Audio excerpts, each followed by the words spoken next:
Bismillahirrahmanirrahim. Assalamualaikum warahmatullahi wabarakatuh.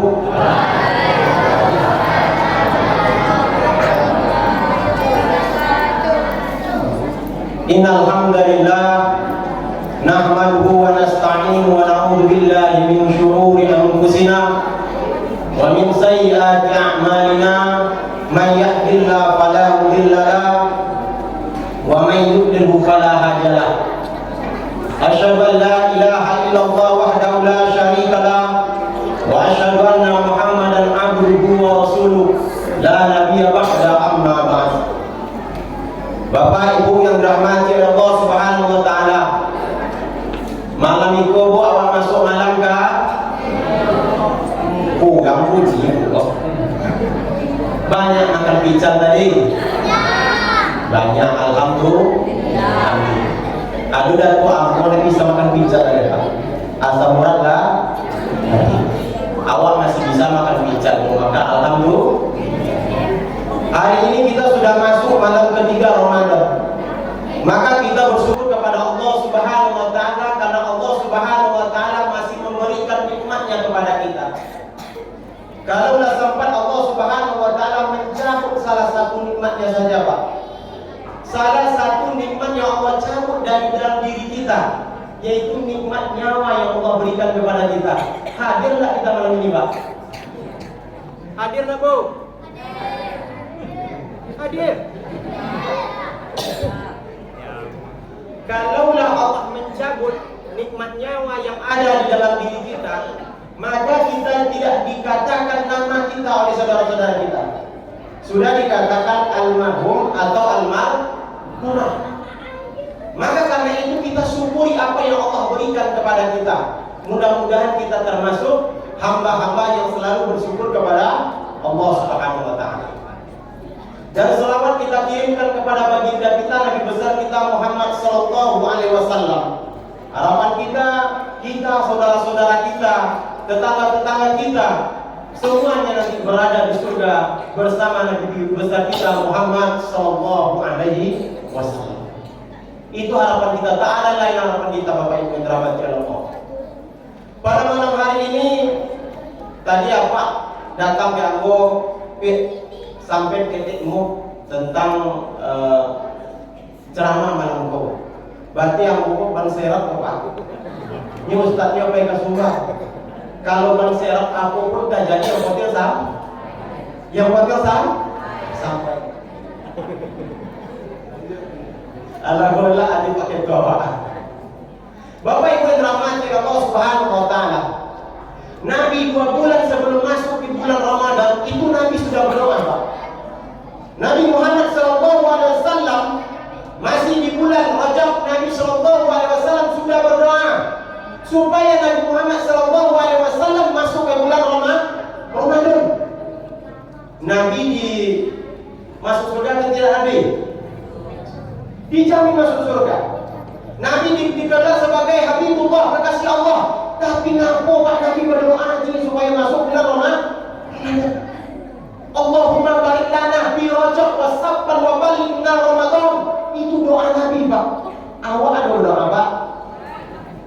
Oh. Oke, itu nilai. Kalau lewat berdoa alhamdulillah. Yang mana lupa berdoa apa syukur.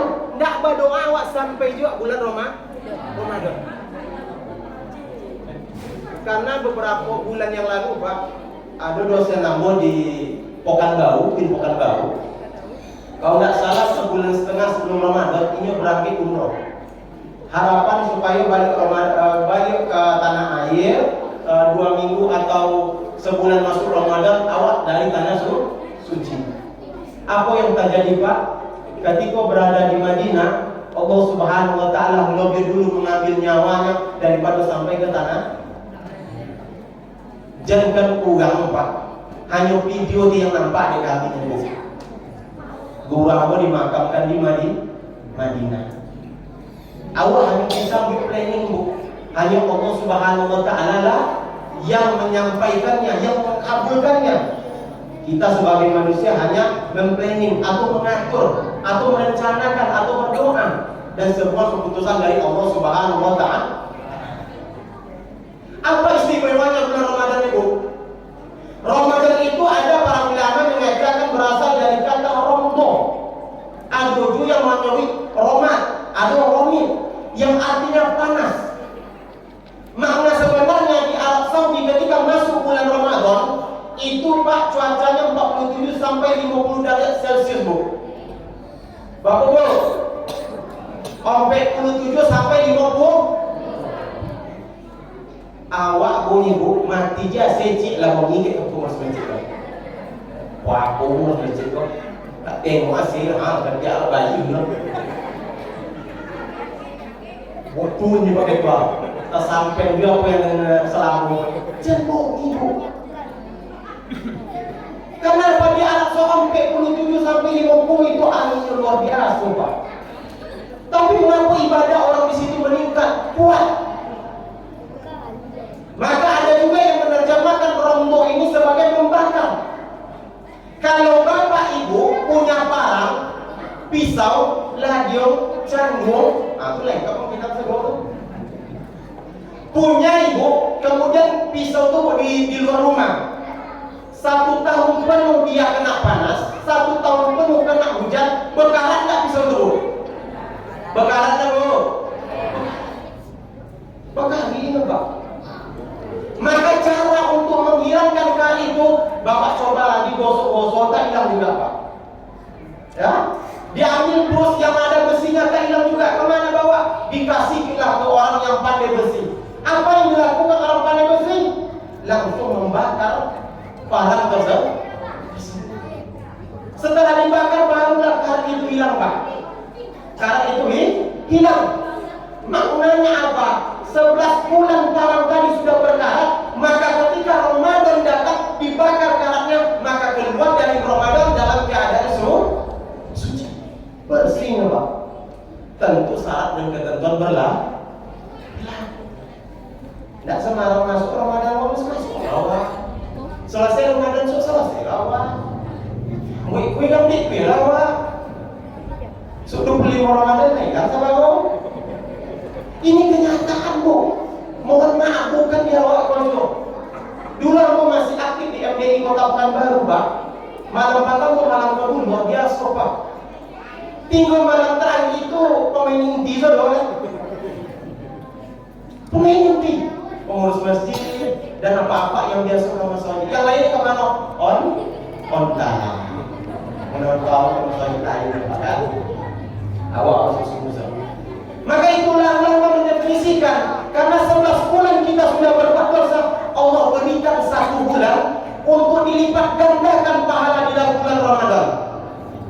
Sholat awak sholat sunnah Pak, dibayar pahala sama dengan sholat wajib. Itu terdapat dalam hadis yang diriwayatkan oleh Muslim. Ketika awak sholat wajib, maka Allah lipat gandakan bahkan sampai 70 kali lipat Allah lipat gandakan pahala sholat wajib tersebut. Maka dalam bulan Ramadan ini Pak, kita berlomba-lomba untuk beribadah kepada Allah Subhanahu wa Ta'ala. Tengok anak awak tadi Bu, mengaji nyambut togak bulu-bulu Bu. Aku segodang itu Pak, itu masih di ibu bukan di wajahmu Pak. Serius, Indo segodang itu lah bisa membaca Subhanallah. Karena apa Pak? Aku ni Nabi, Iqra'ul Quran fa innahu ya'ti yawmal qiyamah safi'an li ashabi. Bacalah Al-Quran, maka Al-Quran itu akan datang di hari kiamat menjadi penolong orang yang membacanya. Menjadi penolong orang yang membacanya. Ustaz, ambo payah baca Quran Ustaz. Matulah tak nampak deh. Boni Al-Quran selalu meja Pak. Aduh, minta aku punya di rumah Pak. Selalu meja Quran. Serius. Iya, tambah tengok. Tulisannya semua ada ibu Pak. Itu tidak nampak ada ibu. Baca Quran biarlah tak tampil lah. Bukti baca. Itu kejadian Bu di kampung Ambo. Ambo asli mengacukan Sebalio. Bagi yang belum kenal, Ambo dinas ini di Uin sehaliasan amat dari Padang Seribuan. Jauh sampai boleh jam di situ. Sampai boleh jam. Di situ ambo dosen fikih atau syariah di Fakultas Syariah. Ambo menantu almarhum Pak Usni Bakti dan Ibu Rosmiati. Nah, itu diminta ambo di situ. Jadi besok kalau nampak ambo di situ, Pak, berarti muasli yang Rosmiati. Jadi itu Al-Quran baca kejadian di kampung ambo sebanyak 60 tahun, Pak. Kalaulah tengok dari usia untuk belajar membaca Al-Quran itu tidak nanggung, Pak. Diajar alif kawanan sampai kita alif dan lupa. Memang dari ikut belajar dari alif bata, yang alif bata diajarkan, Pak. 3 tahun ini belajar baca Al-Quran, Pak, sampai ke Al-Quran. Kemudian pas awal Ramadan kamu pulang kampung dong aku aduan ngaji. Mak, siapa yang ngaji itu, Mak? Apa siapa mak? Ya Allah. 3 tahun yang lalu ini belajar ngaji, Pak. Pas dahulu aku ini ngaji luar biasa. So manja. Tajwidnya ada mulai betul. Mahroknya memang ada kurang, tapi lah mantap lah. Lebih bisa buka muka. 3 tahun, umur 60 tahun, 63 umur ini. Dan setiap pulang kampung, ambo pasti datang ke ambo bagaimana cara mempertahankan hafalan. Yang pertama, Pak, kalau duduk jauh kawan cito kawan ini atau kita terima, Pak. Karena kalau telinga aku sering mendengar sesuatu yang tidak baik, hafalan aku hilang, Pak. Kalau lidah aku sering menceritakan sesuatu yang tidak baik, menghibah, menggosip, itu hafalan hilang. Mata melihat sesuatu yang tidak baik, kemaksiatan di handphone setiap hari, itu hafalan akan hilang. Makanya orang-orang yang hafiz Quran itu sangat menjaga hafalannya dengan menjaga lingkungan dan adabnya. Karena kalau itu tidak dia jaga, maka hafalannya terkikis dan bisa hilang. Dan itu ambo asokan, Pak. Ketika tamat pesantren dan menaruh hafalan masih ada. Ketika mulai S1, lah banyak yang nongkrong ketahuan berjutuk yang kami mulai hilang. Itu ambo sendiri merasakan. Maka karena itu kalau ada anak-anak awak yang sering membaca Al-Quran, menghafal Al-Quran, maka lingkungannya pun harus diatur, Pak. Alhamdulillah, sekolah awak ada di situ, lingkungannya elok. Pada pertama dulu kalau tidak salah Pak Kenton yang di sekolah anak SD Muhammadiyah, wah tengok jantung aja. Alhamdulillah. Nah itu berarti aku ini mengadu Al-Quran di dalam dadanya dan ditengok dari gurunya kalau keluar kata, maka dia langsung diam. Itu baktinya buktinya bahwasanya Al-Quran tersebut menjadikan akhlaknya menjadi lebih baik. Maka itulah Pak, Al-Quran itu jangan tinggal. Harus dibaca apa-apa tak masalah. Tak masalah. Yang penting yang payah itu kalau tidak Yang kedua, setelah membaca Al-Quran yang selalu awak tingkatkan bulan Ramadan, sholat jamaah awak jangan sampai tinggal. Inilah yang menjadi ulama sering mengatakan bulan tarbiyah, bulan pendidikan. Kenapa? Karena di bulan Ramadan ini diatur semuanya, mulai dari kita sahur nanti sampai kita berbuka puasa ada waktu yang diatur. Semangat kita bertambah di bulan Ramadan ini. Makanya Nabi Muhammad SAW mengatakan, "Idza jaa Ramadan, futihat abwabul jannah, wa ghuliqat abwabun nar, wa suffidat asyayatin." Kalau datang bulan Ramadan, maka Allah buka pintu surga, Allah tutup pintu neraka, dan setan-setan diikat. Kini menjadi pertanyaan, Pak, kok hadis diriwayatkan oleh Bukhari dan Muslim, hadisnya sahih. Yang kini menjadi pertanyaan, kok Bu, mohon maaf ambo batangnya jangan tersinggung pula. Kalau malam 25 Ramadan, kuyayu adu bebuik lah. Awak hadir ke masjid tarawih atau buik kuyayu lu? Kuyayu nih, Pak. Jujur tuh, kalau awak buik kuyayu, siapa yang mau awak? Tapi setelah COVID ini Nabi tadi, iya enggak, Pak? Jadi ulama hadis menjelaskan hadis ini bahwasanya makna tersebut adalah makna majazi atau makna kias. Jadi Allah buka pintu surga, itu maksudnya apa? Karena bulan Ramadan orang akan berlomba-lomba untuk membuat kebaikan.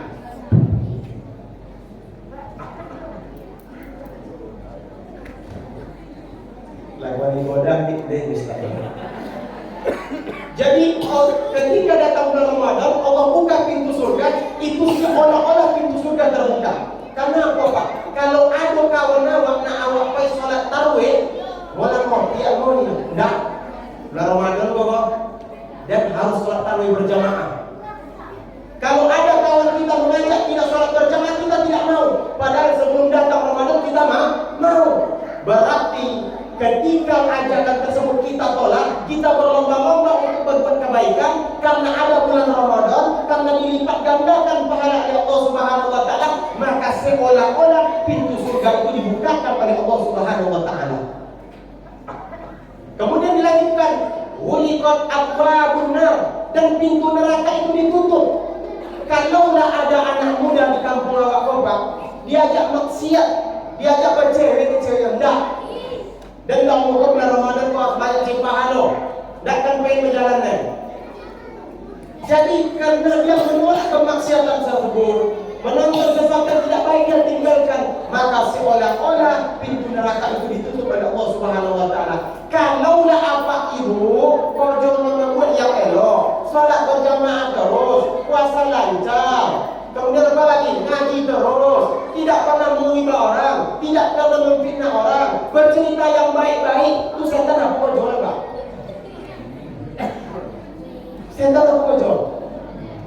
Enggak.